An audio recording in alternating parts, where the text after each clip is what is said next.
بسم اللہ الرحمن الرحیم۔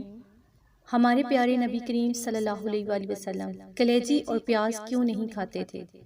ناظرین، اسلام ایک ایسا مذہب ہے جو ہماری زندگی کے ہر پہلو میں ہماری مدد کرتا ہے۔ آپ صلی اللہ علیہ وآلہ وسلم نے فرمایا کہ صفائی آدھا ایمان ہے۔ ظاہری طور پر صاف ہونے سے پہلے اندرونی طور پر پاک صاف ہونا ضروری ہے۔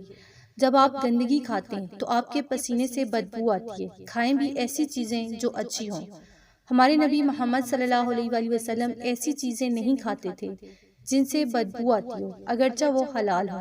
ہمارے نبی محمد صلی اللہ علیہ وآلہ وسلم کلیجی نہیں کھایا کرتے تھے، حالانکہ کلیجی حلال ہے، چونکہ کلیجی خون سے بنی ہوتی ہے اور یہ بدبودار پسینے کی وجہ بنتا ہے، تو اس لیے آپ صلی اللہ علیہ وآلہ وسلم کلیجی نہیں کھایا کرتے تھے۔